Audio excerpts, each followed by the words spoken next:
qu'est-ce que j'aurais aimé voir mes frères. Les compagnons lui ont dit, ne sommes-nous pas tes frères? Non, vous êtes mes compagnons.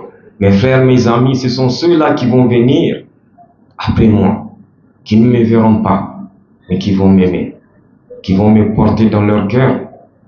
Ce sont ceux-là, mes frères. Allahu Akbar. Qu'Allah subhanahu wa ta'ala, il renforce davantage notre amour pour le prophète sallallahu alayhi wa sallam. Et aujourd'hui, j'aimerais vous parler d'un passage de la vie du prophète sallallahu alayhi wa sallam. Un passage qui personnellement m'a trop marqué. Un passage qui montre non seulement qui il est, un passage aussi qui montre quelle est sa place auprès d'Allah subhanahu wa ta'ala, mais un passage qui doit nous motiver à le suivre et aussi à le porter dans notre cœur. Ce passage, vous avez peut-être une fois entendu parler de ce passage, Al-Isra wal-Mi'raj, le voyage nocturne et l'ascension.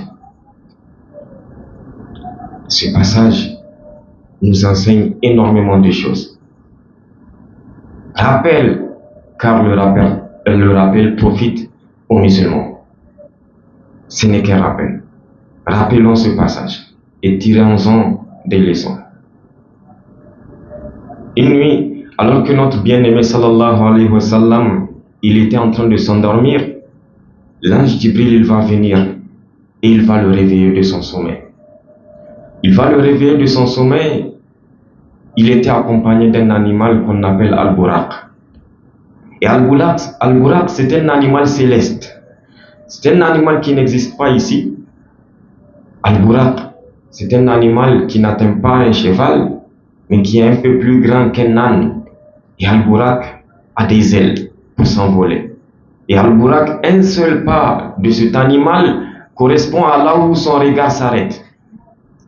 Là où son regard s'arrête, il est déjà là-bas, un seul pas. Pour dire qu'il court à très vive allure. Et ce jour-là, cet animal-là était excité de joie. Pourquoi? Parce qu'il va avoir l'honneur et le privilège de porter sur son dos la meilleure créature d'Allah subhanahu wa ta'ala, qui est le prophète sallallahu alayhi wa sallam. Alors, le messager d'Allah sallallahu alayhi wa sallam va monter sur cet animal avec Jibril, direction Jérusalem, en Palestine. Ils arrivent là-bas, ils attachent Al-Buraq devant une mosquée qu'on appelle là-bas Masjid Al-Aqsa.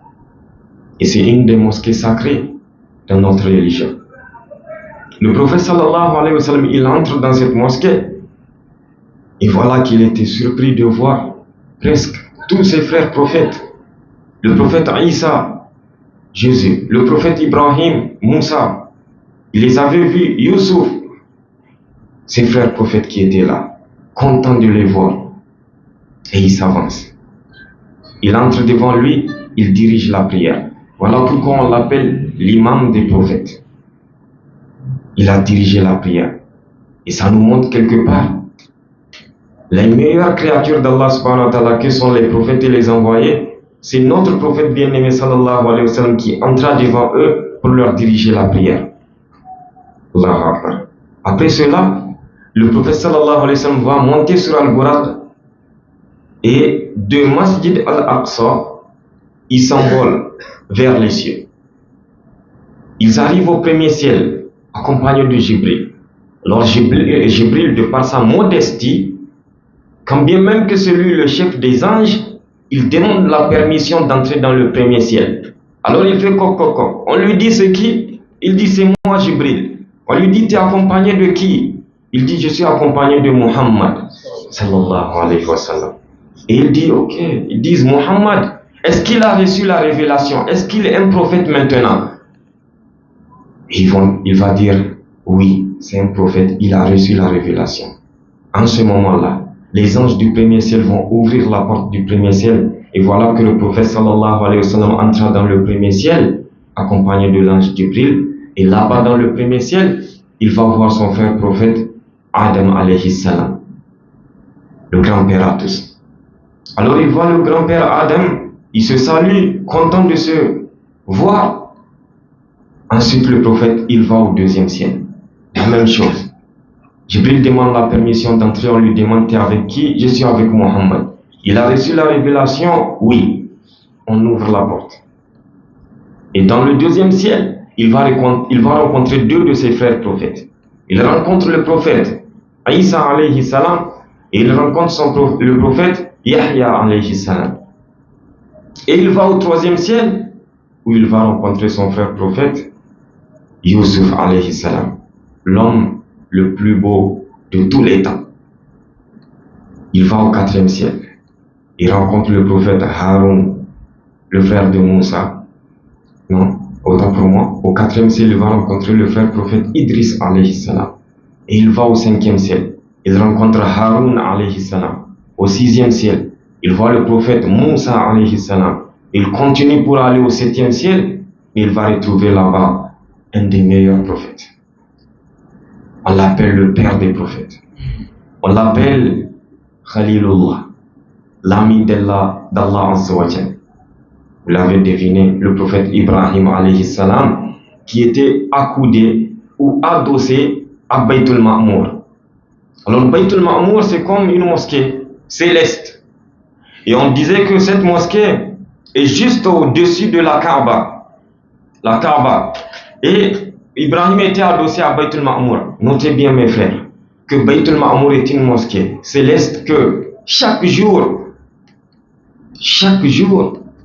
il y a 70 000 anges qui entrent dans Baytul Ma'mour pour prier Allah subhanahu wa ta'ala. Et ces 70 000 anges, quand ils entrent aujourd'hui pour adorer Allah et qu'ils sortent de cette mosquée, ça ne sera plus jamais leur tour encore. Allahu Akbar. Pourquoi? Pas parce qu'ils ne désirent pas revenir, mais parce qu'il y a des rangs qui attendent pour faire leur entrée et ils ne vont plus revenir parce que les anges sont à un nombre incalculable. À un nombre incalculable. Allahu Akbar.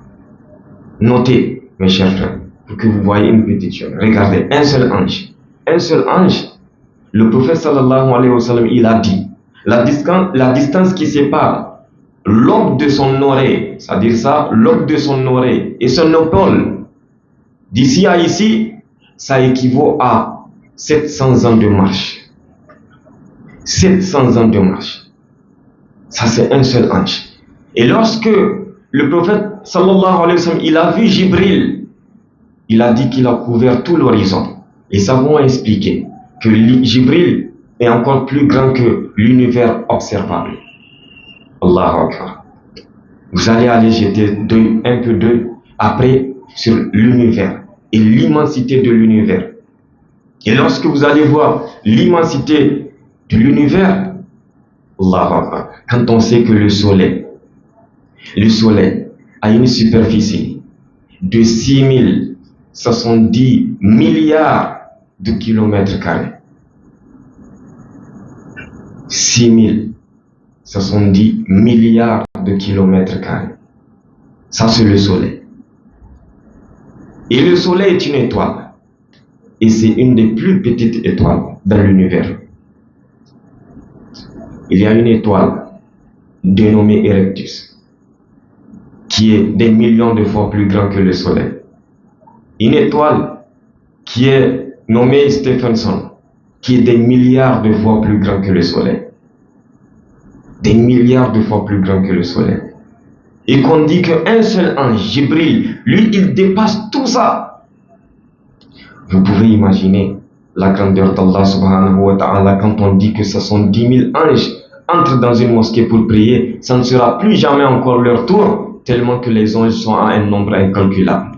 Alors quand on rentre dans la prière et qu'on dit Allahu Akbar, on doit se rappeler de tout cela.